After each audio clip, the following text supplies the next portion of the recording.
Can we mix some Abaca with yellow? Well, I was invited to make some paper here at Dieudonné, something I've never done before. The experience of it is deceptively simple. It doesn't feel highly technological. It's also something that'd be very hard to do without the help of the people in the paper mill.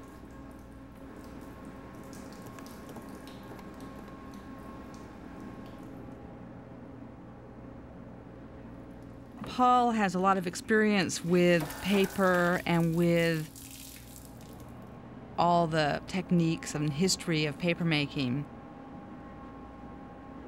The whole papermaking studio is filled with water, so it's a very clean and fresh feeling. There's the possibility, nevertheless, to make things that are bright and sharp and crisp, you know, really plastic colored. You know, part of me would like to make stuff that's minimal and very well organized and neat and clean and quite comprehensible. I mean, I love the chaos, which is why I do it. I don't make minimal, controlled things. I always feel kind of embattled, and it takes me a while to really know which ones I like best after I'm finished, you know. So I think there are lots of different kinds of thinking. You know, your hands learn to do things that you could spend a whole day trying to write about and articulate. What's intuition? You know, it's a kind of thinking. It's not stupidity. So I think there's a discomfort associated with trying to put all those different ways the brain works together. You know, so I kind of like to avail myself of that discomfort.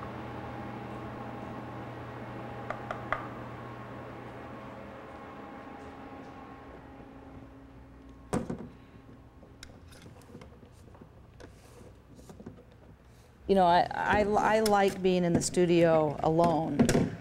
I don't like, I don't hire people to help me in the studio.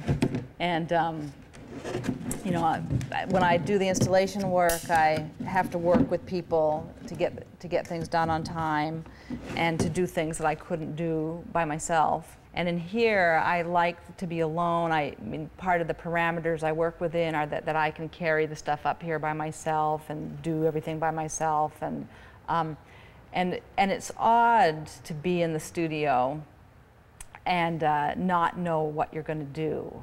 You know, I think being an artist and choosing to put yourself in a circumstance where you don't know just how things are going to work out and what you're going to do is very exciting and rich and also difficult. These pieces are more like pieces of furniture. You know, they're not furniture, but they're of the scale of furniture in the room. They address the architecture as furniture does. And furniture is also built for the body. And these are like that too, though they don't serve any particular function most of the time.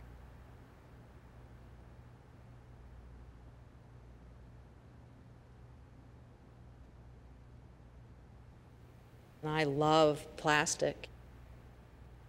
I also just love color, and they're a really great vehicle for color, and they embody color. They're colorful all the way through. Plastic. It's cheap and easy to buy. And my work participates in that really quick and easy and inexpensive material that's part of our culture. In that way, my work engages the means of production that we live with.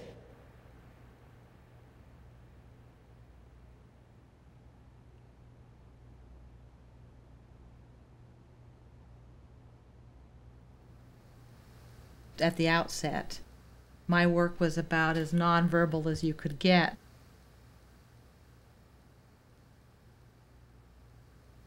Because I had two very verbal parents. I needed to find a place to kind of ascertain the nature of my experience that wouldn't be argued with.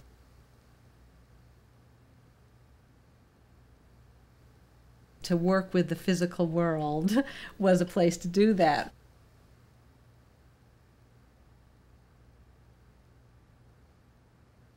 But now, having grown up, I find it interesting to put words parallel to this work. When I make these pieces, I don't have a literary story in my mind. I mean, I'm thinking about what things are going to look like visually. And then afterwards can put words to what I'm doing.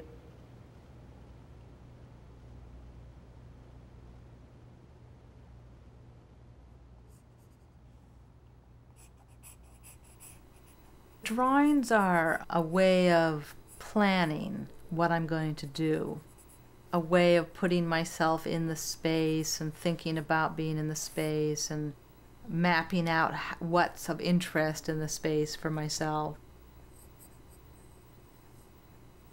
Maybe they're like recipes for action.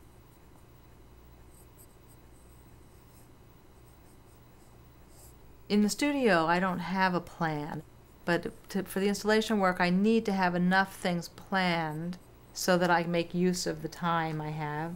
And then I feel sort of prepared to go and do the installation. But it's always a kind of uncomfortable feeling because I can't do any more work until I get there to start work.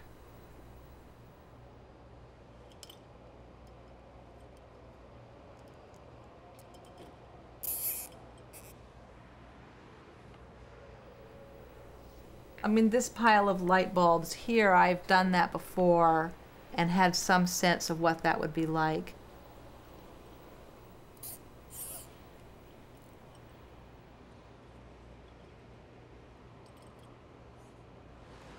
It's a nice color. Okay. Lower, lower, all the way down, held right against here. There we go.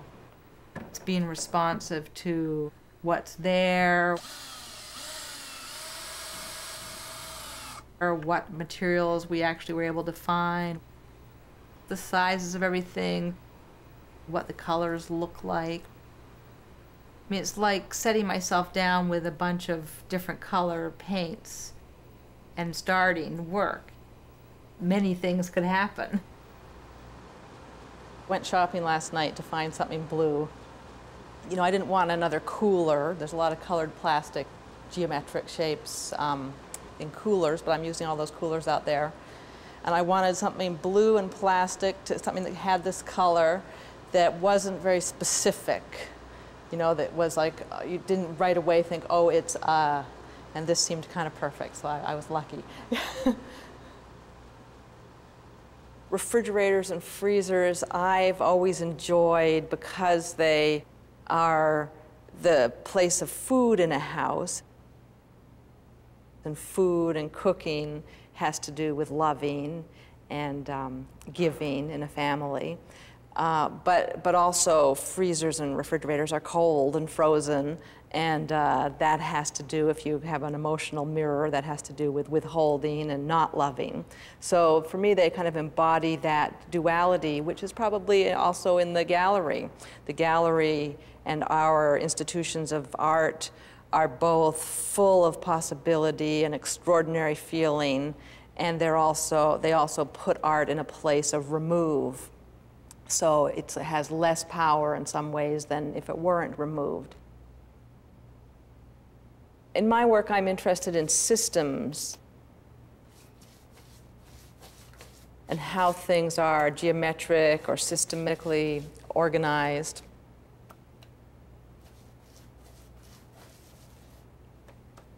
How a thinking process can meander in unpredictable ways, in contrast to a system that's been planned and that's shared amongst people.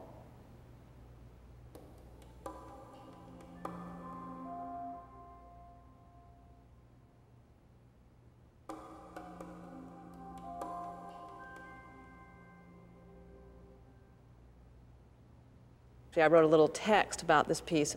It's a kind of poetic text, referred to the Yellow Brick Road and the Wizard of Oz. I think all of those kinds of fantasy fictions have resonance with what I do here. My work is about posing this possibility for some other experience, world, than the one that we experience as mundane. Even while this is made of mundane things.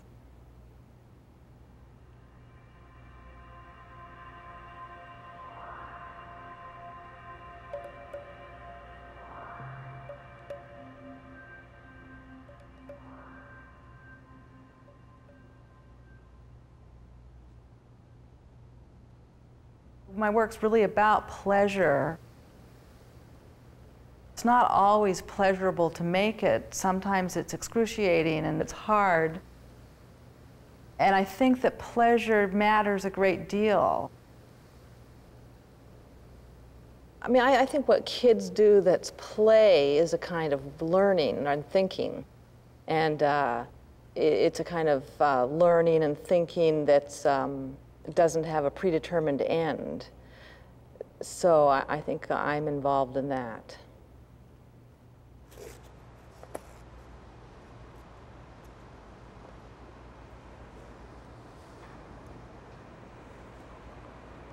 It's an ancient technique.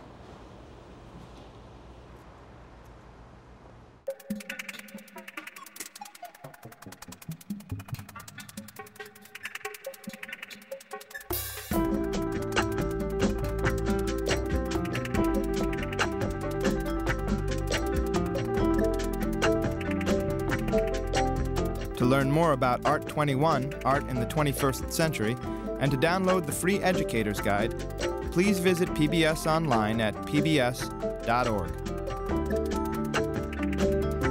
Art 21, Art in the 21st Century is available on videocassette or with additional features on DVD. The companion book to the program is also available. To order, call PBS Home Video at 1-800-PLAY-PBS.